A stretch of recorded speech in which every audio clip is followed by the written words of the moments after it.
Om Devim Saraswatim Vyasam Tato Jayamudirayat. So we are reading from Sri Sarva saṁvādinī on Tattva Sandarbha, and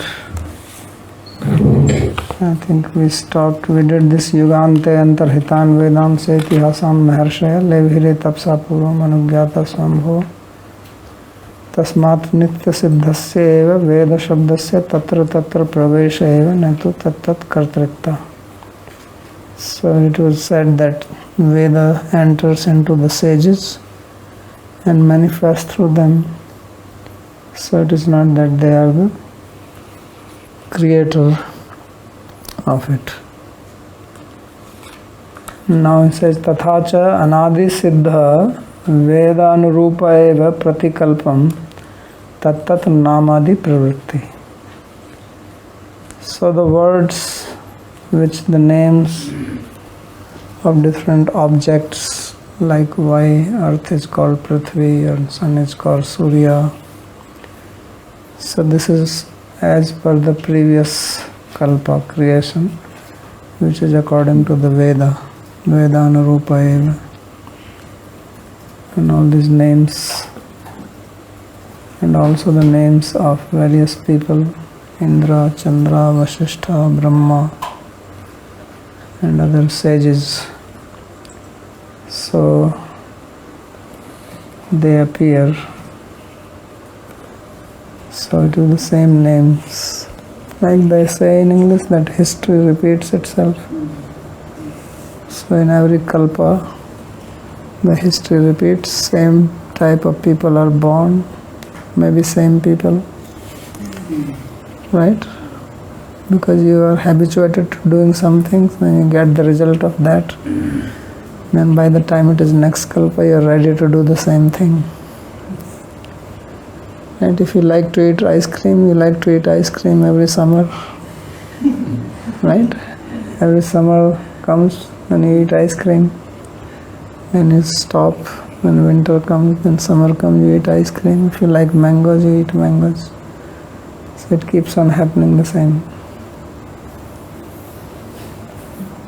So this is how the world is going on. So if you understand it once, you don't have to go to school again. Right? Because it's the same thing.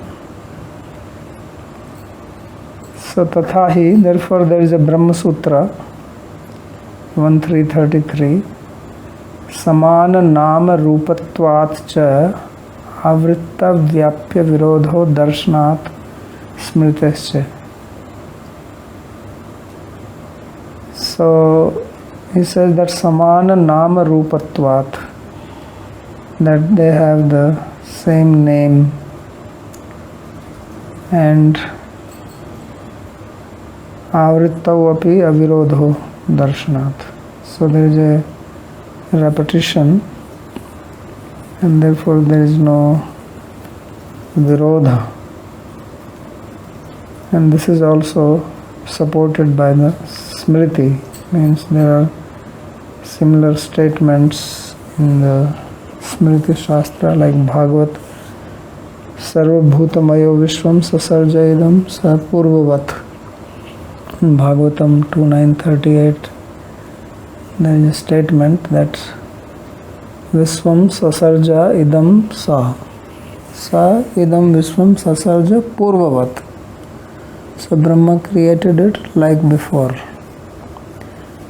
So why reinvent the wheel? Right? So he knows that this works. If something works, why try to experiment and then get into trouble? So he creates same way as he created in the past. So this is what this sutra is saying.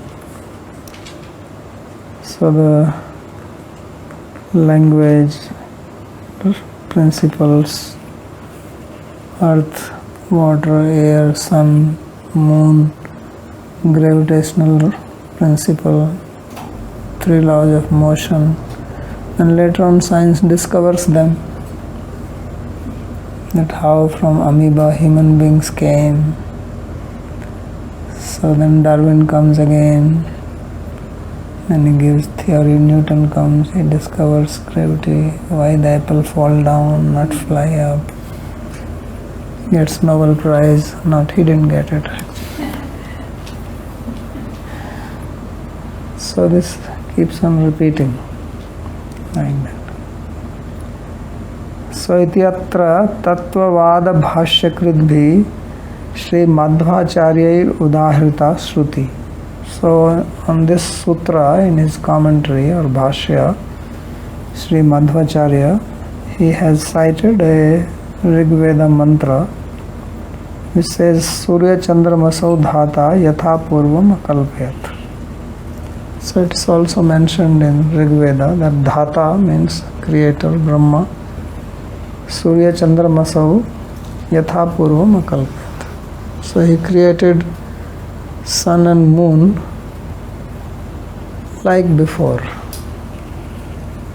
So like before means as he did previously.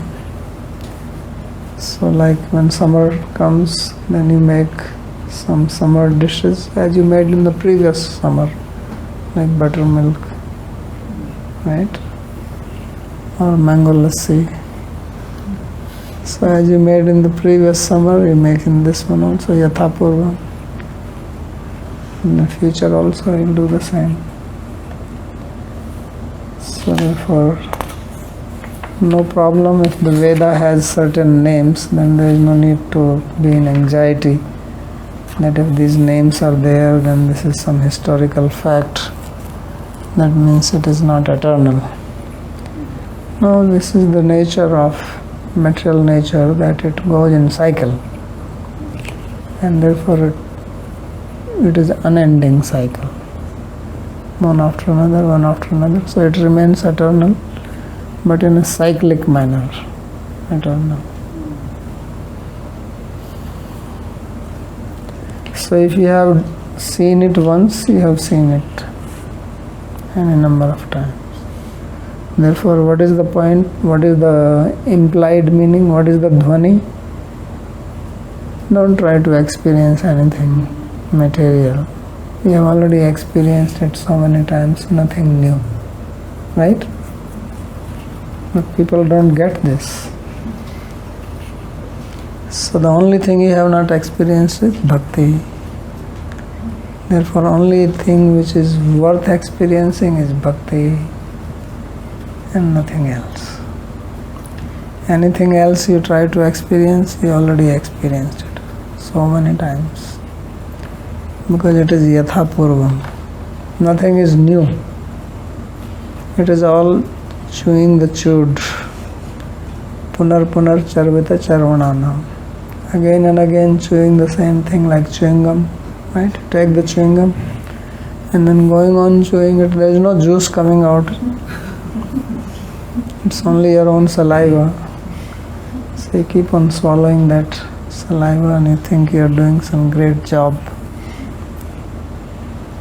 So no need. So tathaiva niyamaha kale swaradi niyamas-tatha.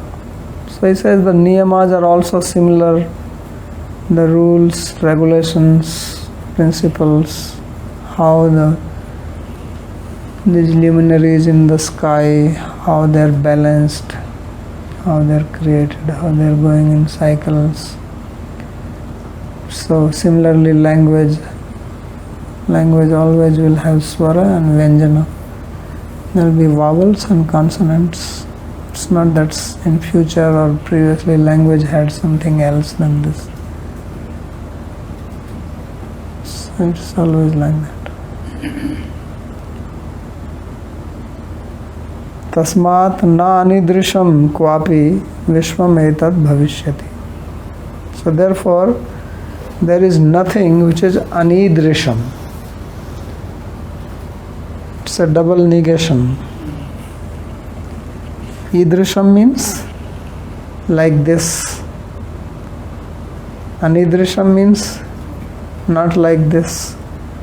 Not like this. Na-anidrisham means like this. right? So if you do double negation, you come back. So Kvapi Vishwam Etad Bhavishyati. He says, therefore this world will never be which it was not before. So people, that's why they rightly use the word in science that he researched. Right? Means they're only searching, which is already there. Searching means something is already there, you search, and research means actually you're doing it again, you already done it. Right? You do it again, then you get a PhD.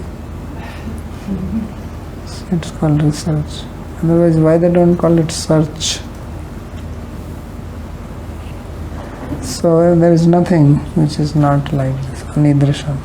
Na anidrisham vishwam etat. And smritischa, there is also smriti statement. This was from Madhvacharya's Bhashya. Now he is quoting Mahabharata, Shanti Parva. Anadi nidhana nitya vak utsrishta swayam bhuva. It dropped.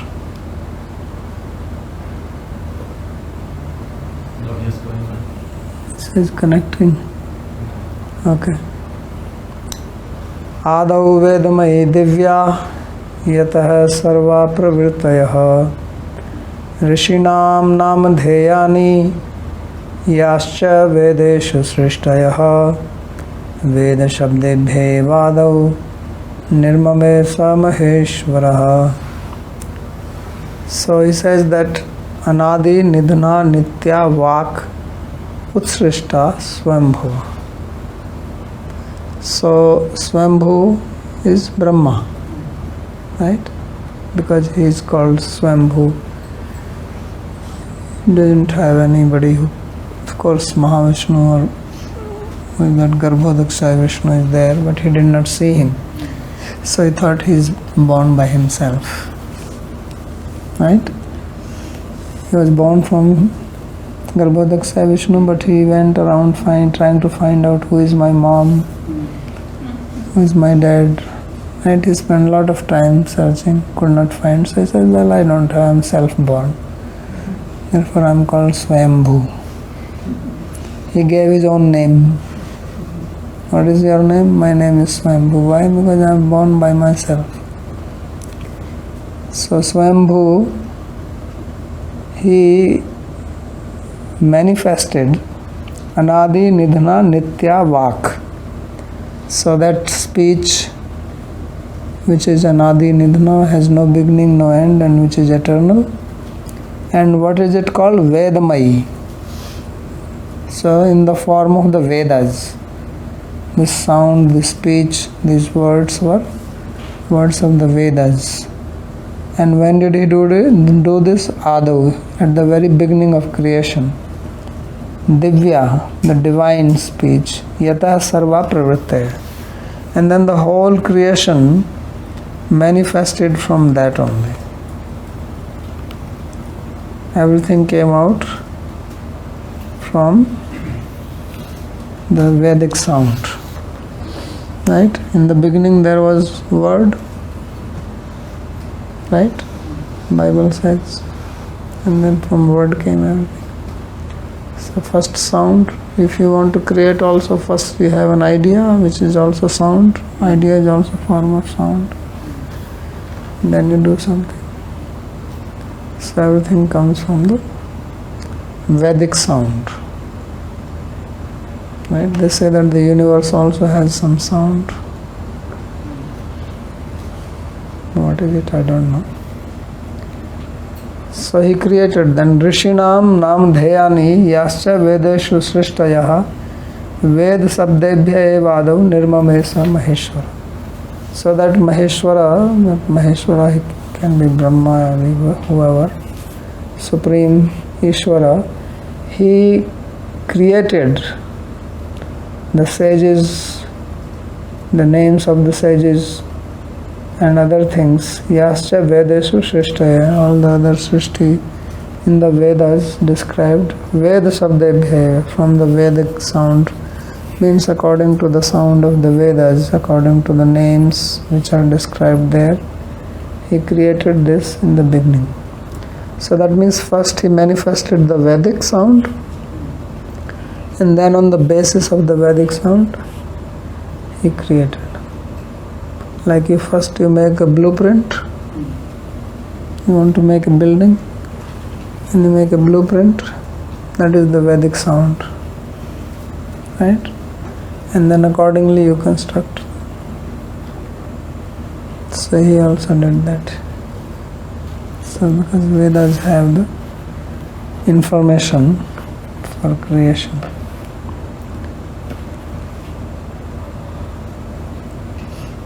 Atra Shabda Purvaka Srishti Prakrame Shrutischa Advait Sharirak Bhashye. So he says that there is also the statement of the Shruti cited by Sri Shankaracharya in his Vedanta Sutra Bhasya, where he talks about how the Srishti was done. Shabda Purvaka means first there was Shabda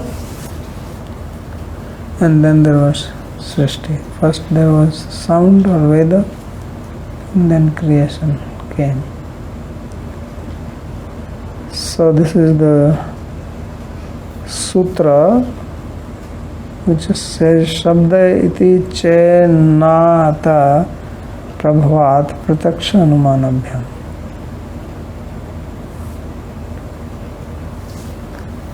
So that is the sutra which describes that it is understood from prataksha and anumana.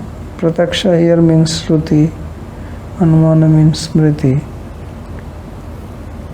So nata prabhavat, so that it came from the Vedas. So I have the Vedanta Sutra here, Sharirak Bhashya. If you want to see, it is 1.3.28. Maybe you can see a little bit. It's a very long commentary, and here he also cites these slokas which he has there. Shabda iti chen nata prabhavat pratakshanumanabhyam. So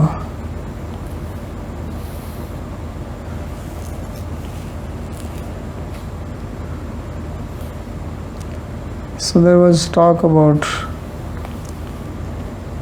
devas. This nata was about the form of the devas.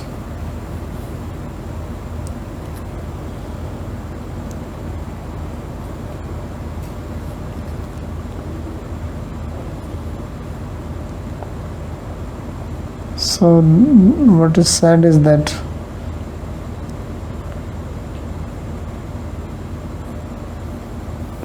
if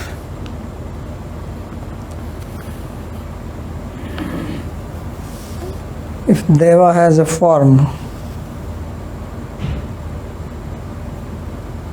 then Shabda will be not eternal, because Shabda is there and its relationship with the object. If you say it is eternal, but Deva is having form, which means temporary, so he says it is not like that. So he says, na manam vigraha vatve devanam abhyupagamya mane karmani kashid virodha prasanji shabdetu virodha prasajjet katham utpattikam hi sabdasya arthena. So he says that if you think that, actually the previous sutra was saying that if you accept that devas have body, right? So then it will have a virodha or contradiction with the yagyas. That is the prakaran, the previous sutra. Why?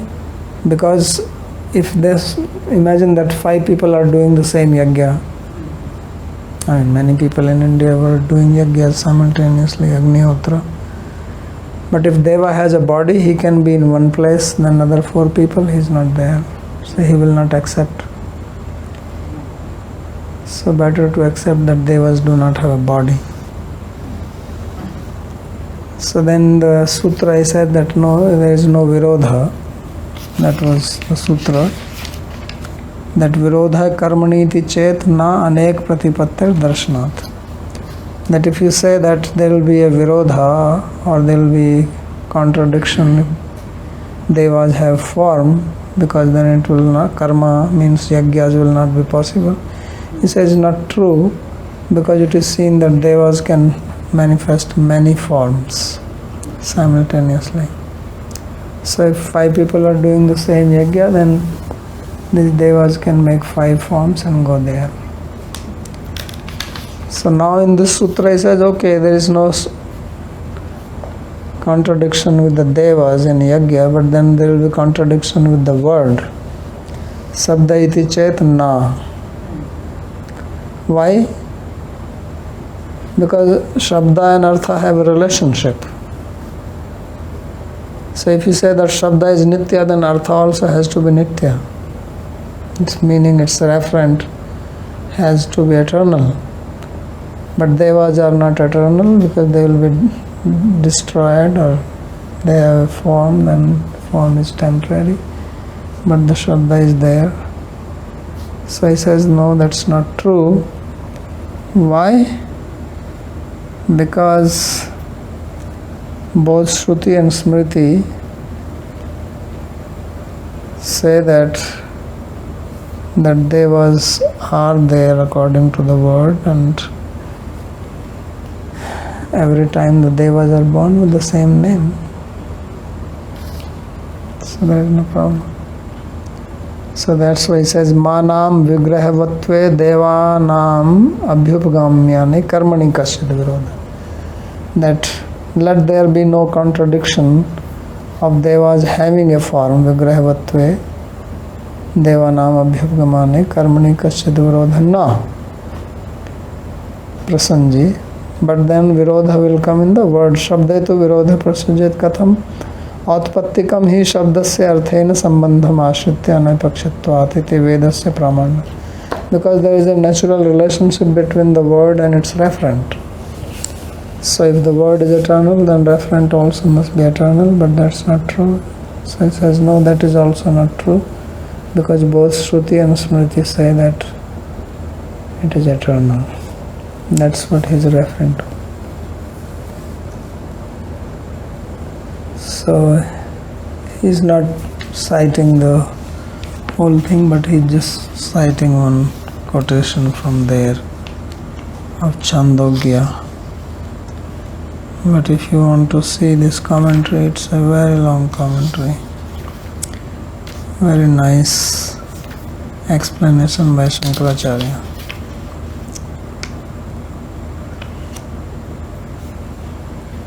It's a very long explanation he gives why Shabda is eternal. It's worth reading.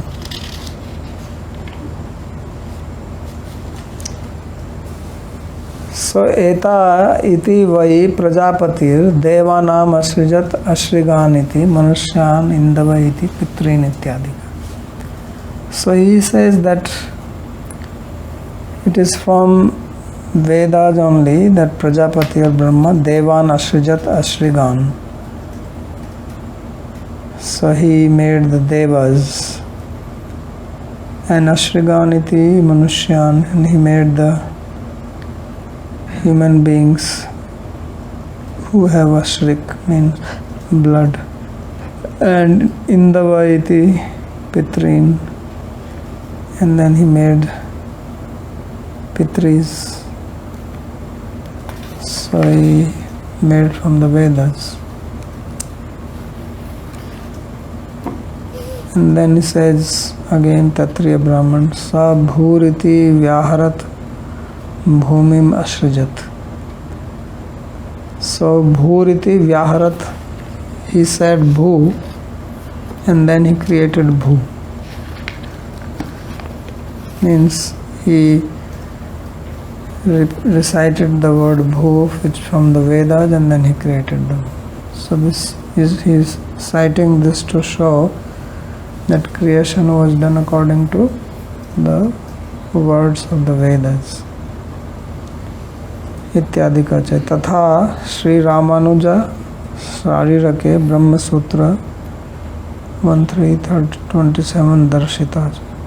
So in similarly Ramanujacharya also writes this thing in the previous sutra which was talking about the devas and yajna, not this 1328. So he quotes from 13 Shankar Bhasya from 1328 and Ramanuj Bhasya from 1327, which was talking about Virodha Karmani ti Chet na anek pratipattir darshana. So there Ramanuja writes Vedena Nam Rupe Vyakarot Sata Sati Prajapati. So he writes that Vedena means through the Vedas, which means remembering the Vedas. He made Nam and Rupa, name and form. Right? This world contains names, forms. Vyakarot, both Sat and Asat. Some are gross, some are subtle. अतएव औत्पत्ति के शब्दस्य अर्थेन संबंधे समाश्रिते निरपेक्षम एव वेदस्य प्रामाण्यम मतम. So therefore, this is also sutra from Mimamsa Darshana. He only writes part of it. The whole sutra is औत्पत्तिकस्तु शब्दस्य अर्थेन संबंधः तस्य ज्ञानम उपदेशो अव्यतिरेकश्च अर्थे अनुपलब्धे तत्प्रमाणम बादराणस्य अनपेक्षत्वात्. So you go some this puts first 3 or 4 words औत्पत्ति के शब्दस्य अर्थेन संबंधे. So he says also according to Purvamimamsa, Purvamimamsa of course is the champion of this concept. Actually Vedanti take it from Purvamimamsa only. They are probably the first one to speak like this, that the Vedas are eternal, the words are eternal, and there is a relationship between the word and its meaning of the Vedas. And there is a lot of discussion in this. If you read Shabar Bhasya or Slok Vartik of Kumaril Bhatta.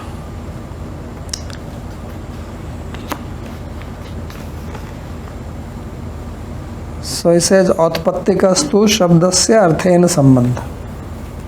Autpattika means, this word Autpattika is a very confusing word, right? Autpattika means eternal, although it looks like it should mean temporary, because it comes from the word Utpatti, right? And Utpatti means creation. So Autpattika means the quality of that which is created, that should be temporary. But this word Atpattika means eternal or natural. So why it means eternal, natural? It's in the sense, it means that it is there from the very birth of something, from the very beginning. Not something which is imposed, because something which is imposed will be temporary. So that's why it's called Atpattika. So he says that Shabdasya Arthena Sambandha is Atpattika. That is a natural relationship. It's not that you make Shabda and then you bring the Artha and then you make relationship. In the Vedas, here in the material world that applies, that you invent something, right? You make an iPhone, you make it, then you give it a name. So when you give it a name and you call it iPhone, you are establishing a relationship between that object which doesn't have a name yet, and then you give it a name. Or a child is born, and then on 6th day or whatever you give the name. So you are establishing a relationship of that sound, that name with the object. So this is not Utpattika. You are not born with your name. Right? So your name is temporary, that's why you can change it. Something which is natural, you cannot change that. So that's what Utpattika means. So it says in the Vedas, this relationship is Utpattika, Sabdasya. And Badarayana has accepted this. So Shabar Swami, while commenting on this sutra, he says, Utpattika iti nityam bruma. Bruma. Broom, you know? Sweeping.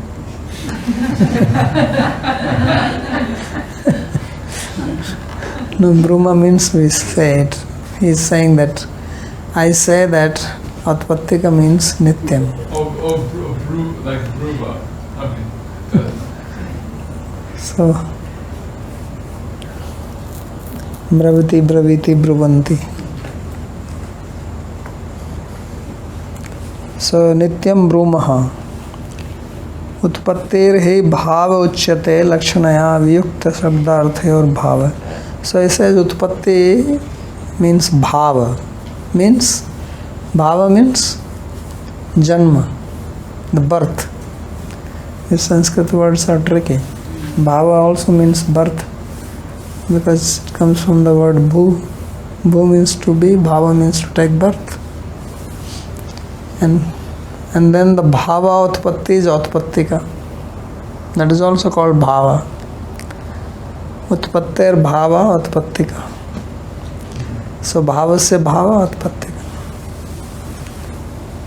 So there the bhava means the essence. So what is the essence of Utpatti? Natural. Means by birth. Something which is belonging to birth. From very birth, that must be very natural. It's not extraneous. It's not adventitious.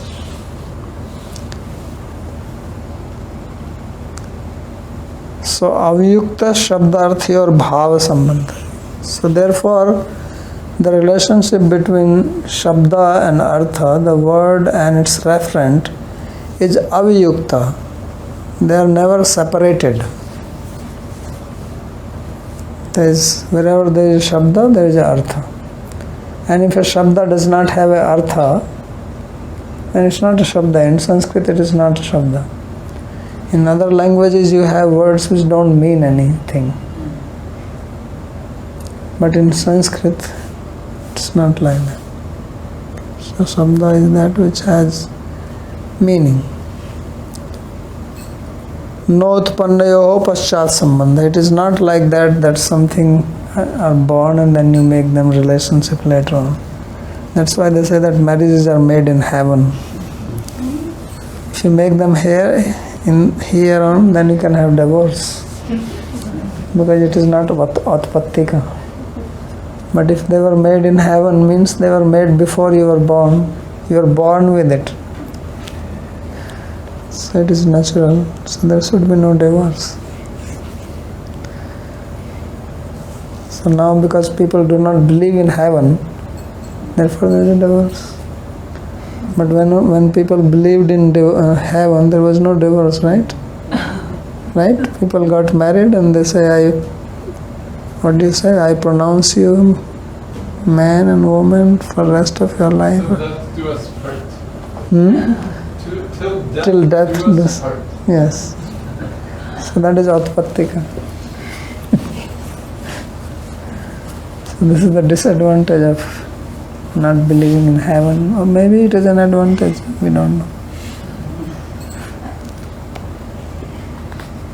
Otherwise you are stuck for the rest of your life.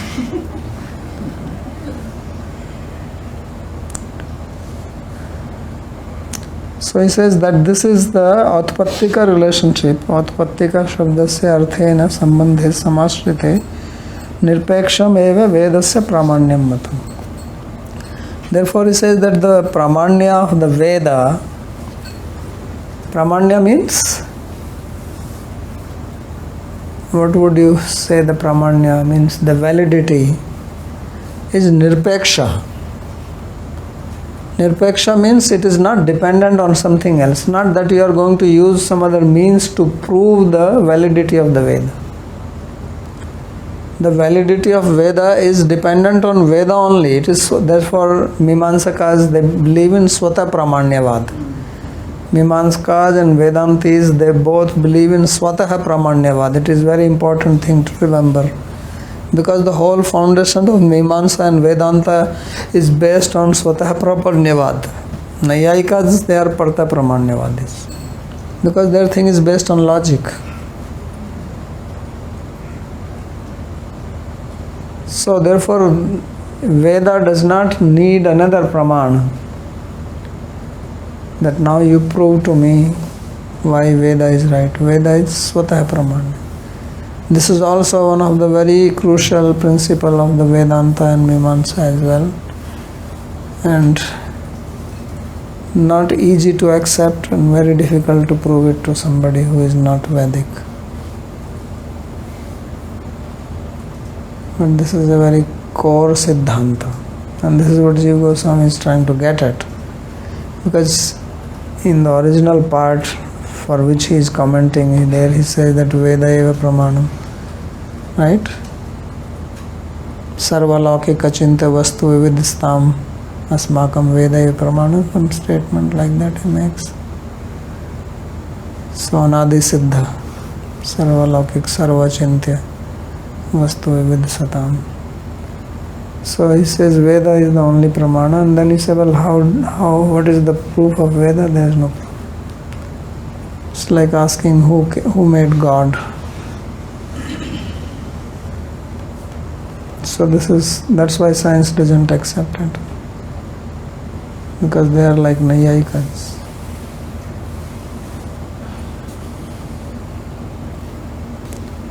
So, and there now he quotes the Brahma Sutra. Earlier he was only quoting from Shankaracharya's commentary on the sutra. Now he actually quotes the sutra itself, which we already read. Shabda iti che na ata prabhavat pratakshyanumanabhyam iti atra.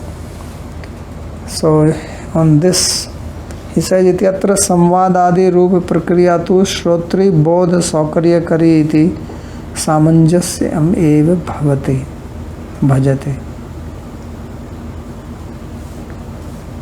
So he says that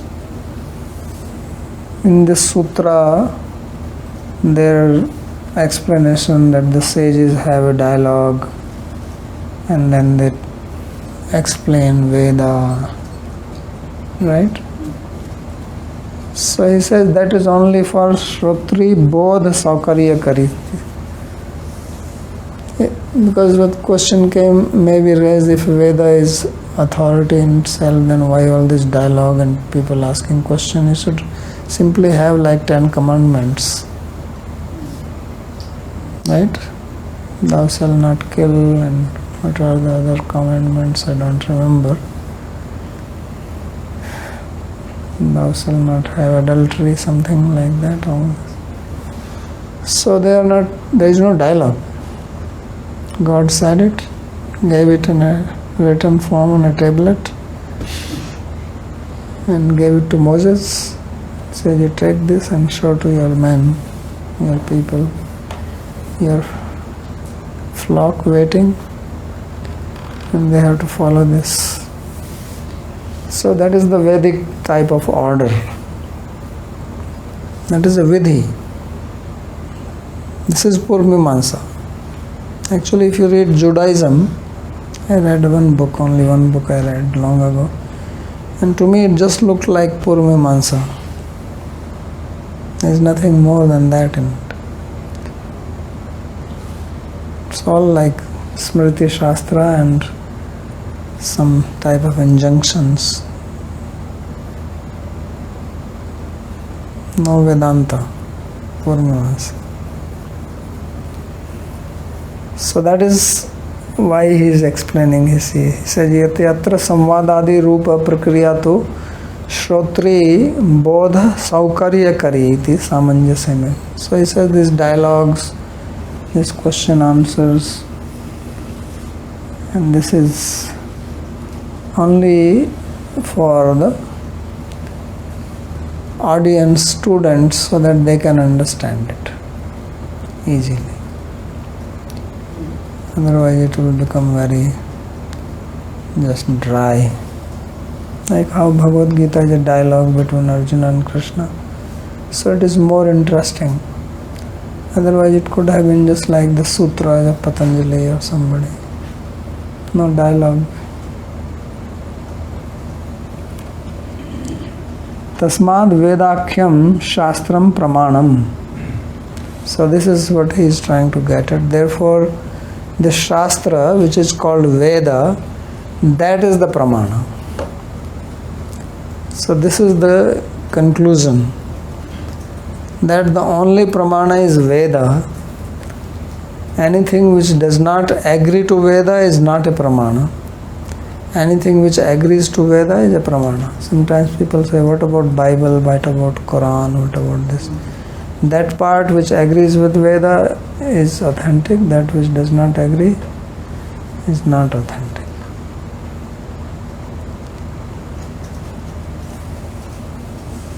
Tattal lakshan hinatvat tad viruddha.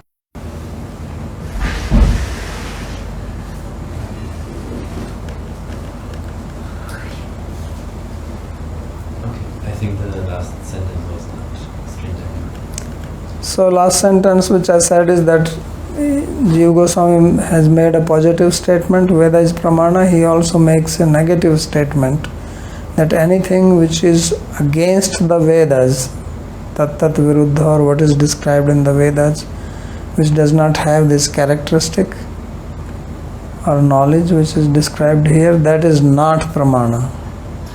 So therefore anything which is avaidikam to Shastram, na Pramana. So Avedic here does not mean anything which is not the Vedas, but anything which does not conform to the Vedas, whatever it may be, is not a Pramana. So only that is considered as Pramana which conforms to the Vedas. So even if Smriti is there, but if there is a contradiction between Shruti and Smriti, then that Smriti is not acceptable. Shruti Smriti virodhestu Shruti reva baliyasi. It's the principle. If there is no contradiction, means something, Smriti is telling us something and there is nothing said about it in the Vedas, then that is Pramana. But if Shruti says one thing and Smriti says differently, then Shruti is Pramana. So this is the basic Pramana of the Vedic people. So there now is two more sentences, we can read that and this topic will be over then. Yesam va ishwar kalpana nasti tesham api shastriyatva Tvarvagjan kritattvena prasiddhatvat anadi avichinna ved pralopan vibhuyashta vrittittvena anadi siddha varnasham lopi charitrena varnam cha tattam nijan annadina vilupya eva svagoshthesu sampadnena cha arvachinattvena eva avagatatvat tat shastram kenapi vedhaneva utthapitam teva sputam utthapitam iti sputam eva. He is just saying that those thing, other people who do not even accept Ishvara, like Jain, Buddhism, etc., tesham api shastrasya ati arvagjan kritattvena. So their Shastra, what they consider as Shastra, Tripitaka, etc., these are made by people of later times.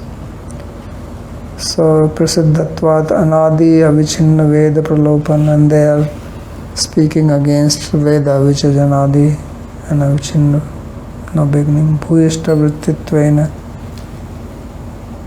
Anadi Siddhi Varnashram Lopi Charitrena, they speak against Varnashram. Right? Both Buddhist, Jainas, they don't accept Varnashram system, and many other. Now many people take pride in this. So Varnam Chatattam Nijannadina Vilupyaiva Svagosthesu Pramanena. So they are Praman in their own Goshti, means in their own club, not otherwise. So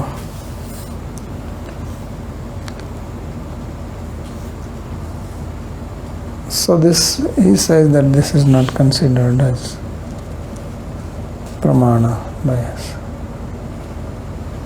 because they are nijannadina vilupyaiva, that they do not follow. It's a very strange wording he used, tam tam nij annadina vilupyaiva, that they have between the shabda and the artha. And I can understand what that means when we're talking about Surya or Chandra or Manusya, so meaning that, well, here's my question. Does Jiva Goswami, what does he mean by artha here? Artha means, refer to any particular object, right? It refers maybe to we call a concept, or maybe a jati. No, it refers to the object. Of course, if you are talking about, dropped again. If you are talking about a class of people, then it will refer to class. Like if you use the word go in general, then it doesn't refer to a specific cow. It refers to jati, class. But in case of Surya and Chandrama, it's not a jati, it refers to that particular object. But the object comes and goes, right? I mean, yeah, but at that time there are no people to recite Vedas. When the sun and moon are destroyed, you see, in case of, that's why I'm saying, if it is referring to a class, for example, cow, so a particular cow can come and go, but the jati is eternal. That's, if you have studied Nyaya, then in Nyaya also the jati is nitya. Yeah. What about someone like Yajnavalkya? I mean, he was born and he died. And the word Yajnavalkya doesn't refer to a living person anymore, or at least not on earth. So how can the Shabda Yajnavalkya, which refers to that person, Yajnavalkya, that lived and died, be Nitya if it doesn't refer to him anymore? So I don't know, truly speaking, how Mimamsa will answer it, but what I can say is that Yajnavalkya's Atma is eternal. So even if the physical body is not there, then Atma is still there. That is one thing. And second thing is that there are many creations. So there will be Yajnavalkya somewhere, another Yajnavalkya. Okay. But I would be curious how the Mimamsa would answer it. Mimamsa tackles all these types of questions. Yeah. And probably Jiva is going to more or less accept the Mimamsa view on this. It seems like he's pretty squarely. Yeah, he will accept that. Mimamsa. On this, everyone is same. Yeah. So maybe this is where then Jiva. I had a second question, if that's okay. Yes. So this part about the saṁvādas that occur in in the Vedas. They're there just for the Shrotra Bodha Saukarya. That makes perfect sense. But what about in the case of Krishna Lila? Like Krishna also has a samvada with Uddhava. He has a samvada with the gopis. Well, in case of Krishna, we know that his Leela is Nitya. And Jiva Goswami has explained this in Krishna Sandarbha. That just like the sun rising here and then setting, but somewhere on the earth sun is always rising, somewhere it is always in noon, somewhere it is setting. So all the positions of suns are all the time available somewhere. So similarly he says there are unlimited universes which have unlimited earths. So somewhere or the other Krishna Leela is going on. So he says that samapyas, or if he is taking birth here and then he has taken birth in this place, then somewhere else he is now taking birth. He is child here, and another place he is before child. So like that he says that all his activities are eternally present. This is what he explains. Because he has Achintya Shakti, he is unlimited. It's difficult to grasp it from our material limited mind. But if we accept that he is unlimited and he has unlimited prakashas, then it is conceivable that such a thing can happen. And that's why I said that similarly as you ask about Yajnavalkya, you can also think, well, there are unlimited universes. So there is somewhere one Yajnavalkya. If not here, somewhere else.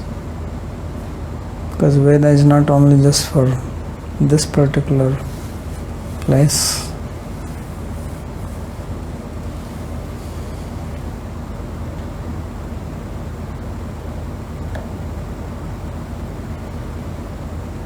Okay. Thank you. I would like to understand the last question better. So, was the idea that the dialogues in the Vedas, that they are not eternal, and that, but other parts are eternal? Well, he says that dialogue is for us to understand things. Yes. So what does the mean eternal? The meaning is eternal. But the dialogue itself is not eternal. It's not like the Leela. Well, it is. If it is not there, means it is not an actual dialogue. Then there is no question of eternal or non-eternal. It's just that something is being conveyed, and you say, "Well, so and so spoke to so and so." Okay, so therefore he's saying that these dialogues, they are illustrations to make the listeners, to help the listeners understand the meaning, and that these dialogues itself, they are not the eternal substance of the Veda, they are just some pedagogical means to convey the Yeah, so when you say eternal, I don't know what you mean by eternal. They are eternal part of the Vedas, so in that sense they are eternal. So I don't know what you mean by they are eternal. Okay. No, I just thought that It's not that there is a dialogue going on eternally. In that sense it is not. But it is eternal because it is part of the Vedas. Okay. And this means also that in each creation this dialogue will be manifested. Yeah, that's why I'm saying that it doesn't have to be dialogue. If you take it as a pedagogical technique, then there is no dialogue. Okay. Otherwise you have to say, well, this dialogue has to go on every time, or it is going on somewhere. Either you have to think, but and the way I understand is that there is no dialogue. It's just a way for you to understand. So therefore the Rishi who saw the Veda didn't hear the dialogue. No, you are not understanding. There are certain dialogues. Suppose Satyaketu, Svetketu is talking with his father Aruni, and Aruni is teaching to Svetketu. So he's saying that it is not that Shvetketu is any rishi. There are mantras of the Vedas, they have a rishi. Shvetketu is not a rishi, or Aruni is not a rishi of any mantra. There is a dialogue. What is being taught there, that's an eternal knowledge. But there is no actual dialogue which is happening or which happened. Okay. At least that's what he seems to be saying. But if you say no, then how can you say that it is not there? Then if you want to say, okay, there is a dialogue, then dialogue happened and now it is happening somewhere else. But as it says that Shrotri Shaukarya Karit, from that it looks like that there is no dialogue. So now what we call now the Vedas are both these dialogues as well as the eternal knowledge. Yeah, but this dialogue is eternally in part of the Vedas. That's what I'm trying to say. You're not understanding that what is the Veda is the way it is. And in the part there seems to be a story, just like you make an allegorical story. That there was an elephant and he was there, and then jackal comes and he wants to. So it's not that there was actually an elephant and there is a story, but if you put it as a part of the Veda, then it is eternally part of the Veda. Okay. But there is no elephant and jackal talking, That is the meaning. Otherwise, what does it mean? Shrotri Saukarya Kari, tell me. If it is actually happening, then why he has to say that?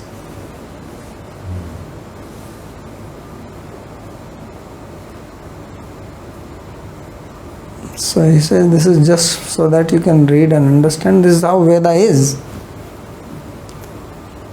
So it is not that that part is not part of the Veda, or it was entered later on by somebody, or the sage did not receive it.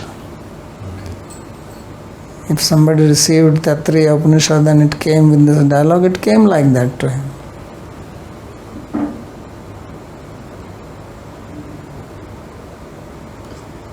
So Babaji, are you saying then that it doesn't, my understanding of the Mimamsaka view is that these dialogues, they didn't really happen because this is not a historical, they're saying that these conversations are not historical events. It's not like, 6,000 years ago. That's exactly what I'm trying to say. Yeah. But at the same time, it is part of the Veda, means it is not something which has been interpolated into it. Right. So Yajnavalkya didn't actually talk to his wives and have this conversation about the Atman. Right. But in every creation, there's always will be the story. The story will be there. Story of Yajnavalkya talking to his wives. Yeah. And similarly, it is not necessary that Sukadeva Goswami was actually naked and he spoke Bhagavatam like this.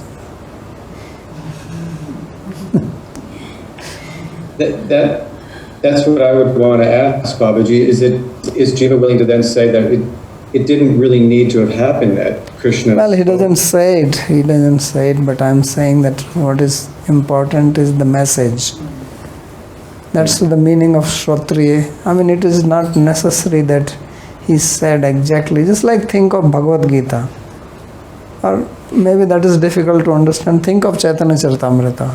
I think that is easier to understand. So now Chaitanya Charitamrita was written by Krishnadas Kaviraj Goswami. And he wrote it here on Radhakund. He never met Chaitanya Mahaprabhu. So you think that he saw this whole thing, that Chaitanya Mahaprabhu is in South India and he was always speaking in these payals to South Indians who don't know Bengali? You think he was talking in Bengali to people in Andhra Pradesh, or when he went to Kanchipuram or Kerala? No, they don't know Bengali. And was he always speaking in this poetic way? He never spoke in prose. He did not know prose. But when we quote, we always quote this, Mahaprabhu said this and Mahaprabhu said that. But actually, Mahaprabhu didn't say any of this. Because nobody heard him say this. So it is what Krishnadas Kaviraj Goswami is writing, what he wants to portray in the life of Chaitanya Mahaprabhu.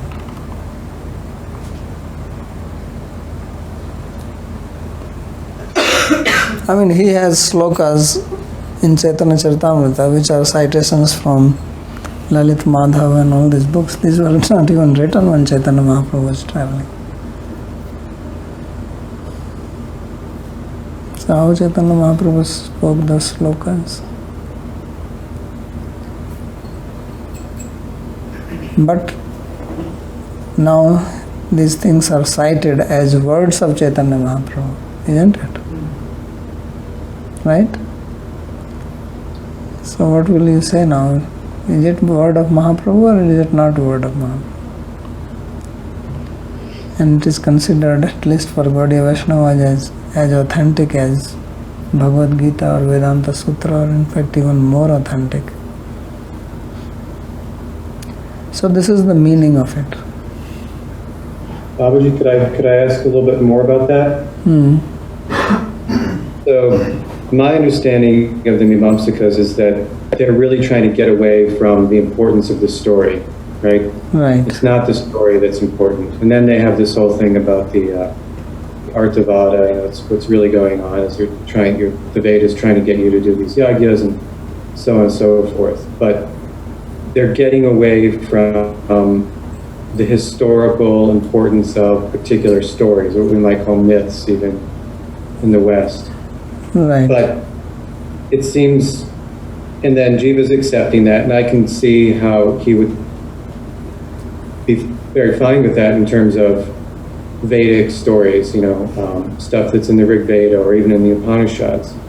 But then when it comes to the Bhagavatam, it seems to be that the story, if you take Leela as a story or a Katha as a story, is really what is important about the text. It's my understanding of Gaudiya Vaishnavism is Jiva's theology is that it is the actual events that Krishna performed that are so attractive, that draw you. It is Krishna's stealing the butter and lifting Govardhan, all these different things in his birth and his life. So it's kind of doing the exact opposite of what Mimamsaka does by saying, no, the teachings are important, but really what's important is the rasa, the experience of the bliss of the Leela. Yes. So now this is what Mimamsakas cannot understand that. So when it comes to Krishna, then his stories are not just some fanciful creations, because he is God and he has Achintya Shakti, so nothing is impossible for him. So this is where people become confused, that there are similar stories which poets write when they are describing story of some kings, etc., and they make use of all these Atishayokti, Alankar, this, that. So there we know that some things are just exaggerated. That is the very meaning of Atishayokti, Alankar, what you call as hyperbole. But in case of Krishna, even if the Alankar is there, still the reality is also there, because anything is possible for him. So therefore Sukdev Goswami himself says, Kathai maste kathita mahiyasam vitaya lekeshu yaso paresham so jnana vairagya vivaksha vibhu vacho vibhutir na tu paramarth. He says it is vacho vibhuti. It is just an Aishwarya of my speech, na tu paramarthyam. But yattu uttam sloka gunanuvavada sangiyate bhikshnas tadeva nityam shunyada. But when uttam sloka gunanuvad, then he says it is not vacha vibhuti. That is the real stuff. So this Shastra is a jungle. You can get lost in it. It's not easy to understand it.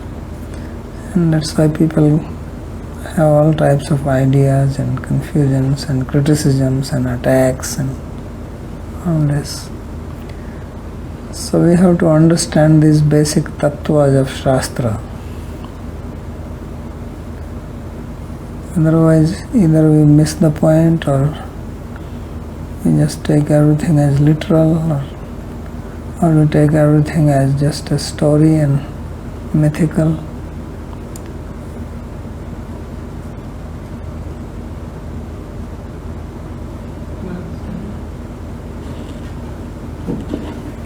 So you were giving the example of Chaitanya Charitamrita and saying that the dialogues portrayed there are not the literal words that were spoken when these meetings happened. Mm. So then... What do you think? Sorry, say that again? What do you think? What do I think? Well, I certainly agree that I don't think Mahaprabhu spoke in payars with Venkatabhatta and Srirangam the way it's written there. No, not even to Rupa Goswami and Sanatana Goswami. Nobody speaks like that. Even now, no one speaks like that. You speak in normal language, you know. So would the same apply to the Bhagavad Gita? Did Krishna speak Well, Vishnu verses? I didn't want to say it.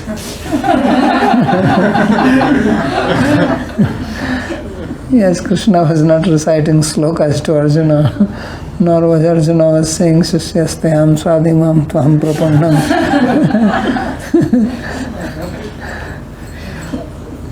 Katam Bhismam Ham Sankhe Dronam. No, he could have spoken a normal prose statement. There was no need to make a sloka. So it is written by Vyasadeva. Everybody knows this, that Mahabharata is written by Vyasa. It is his composition. But because he is a person who is an avatar of Krishna, what he says is as good as if Krishna has said it. Just like what Krishnadas Kaviraj writes, it is as good as if Mahaprabhu spoke it. No one doubts it. Right? Nobody doubts it. But if you think, then it's just impossible that Mahaprabhu spoke it. So similarly, it is not possible that Krishna spoke 700 slokas to Arjuna in the midst of both armies. It is just not possible. It's not a feasible thing. But the point is not that. Point is that Vyasadeva wants people like us to learn about ourselves. What is life and what is this and what is that. So he writes it. And because he writes it, it is as good as if Krishna spoke it. It has the same power, same potency. Even if you recite it, it has that. By the will of Krishna. So therefore nobody says that Krishna did not speak it. All the acharyas are saying it. And now if you actually worship Bhagavad Gita and this becomes your Ishta Devata, then Krishna may appear and speak Bhagavad Gita to you like this. He has to even memorize it. He will be forced to study Bhagavad Gita. Babaji, can I paraphrase you that will make you sound very controversial? Now you can do it. But it seems like what you're saying is that the Bhagavad Gita is a mythology, and the Bhagavata Purana is a mythology in the way that the word is often used in sort of contemporary academic settings, where a myth is a story that conveys some kind of profound eternal truth. A myth is separated out from regular history, right? Yes. Jack and Jill went up the hill to fetch a pail of water. It's a story. So the problem with that is that I agree with you that it is true, but problem with that is that for us it is both. As I said, it is a myth and it is also a reality, and that is what the scholars cannot understand. Because as I said, that if you actually worship Bhagavad Gita, even Bhagavad Gita can appear to you as a person.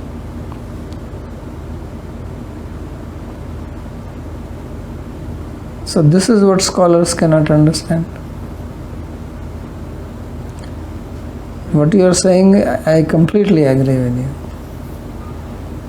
But the other also is true. If you worship Krishna, if you worship Bhagavatam, then you can actually have a vision of Parikshit hearing Sukdev speaking the slokas. Can I say something? So could it be said that there's a difference from it being conventional notion of mythology, because we believe that these events actually took place, a conversation took place, and that conversation has been represented in the form of this poetry in such an accurate way that in effect it's no different than hearing the original conversation. Yes. So although the exact content of the words is not the exact contents that took place before, and it's a myth in that sense, it's not a myth in the sense that it's not something that never happened. Yeah, so therefore it is both. That's what I am trying to say. That if you just take it myth, that is not true. And if you just take it that it happened exactly like that, it's also not true. It's both are true. Although both seem contradictory. So this is the achintya bheda bheda. It is mind-boggling, but it is a fact. Because there have been people who have actually worshipped Bhagavad Gita and they have got blessings of Bhagavad Gita as a person.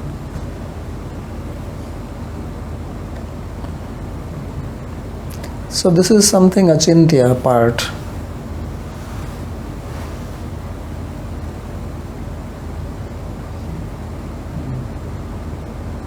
Babaji, Maharaj, in this paradigm, how do we understand this Divya Drishti of Sanjay? What is the problem in understanding that? Is he telling in prose, or is he telling in shlokas or in poetry to Dhritarashtra? Or like Vyas imparted him some special power by which he could... यार अभी तो मैंने बताया कि कोई श्लोक नहीं था वहाँ पे, फिर वही पूछ रहे थे. I just said that there was no sloka recited. So how he is going to recite sloka to Dhritarashtra? He's just telling him what is happening there. And what happened there was not in the form of slokas. So he would have just told him what he saw there. And Vyasa is the one who writes later on the whole thing. Because you have to understand this very clearly, that the purpose of Shastra is not to teach you history. History is a secondary thing. History is a carrier for knowledge. It is a pedagogy technique.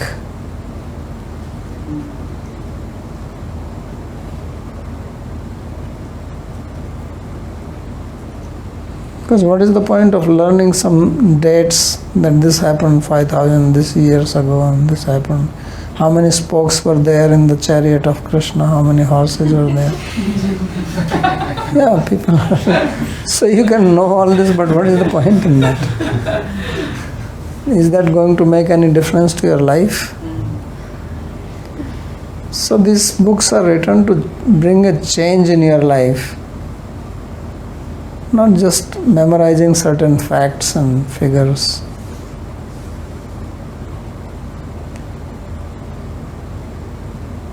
So because common people in general, they are not interested in philosophy. If you talk philosophy, they fall asleep. So it tells story. And this is now scientifically they have studied that it is the best way to teach is through stories. So the sages already knew it. Because the sages, before the sages came, in the previous kalpa, the scientists have already discovered it. So they learned it from them. Right? And they wrote stories. It says, look, these guys in America, in the previous kalpa, they said, the best way to teach is through stories. So now we'll write stories.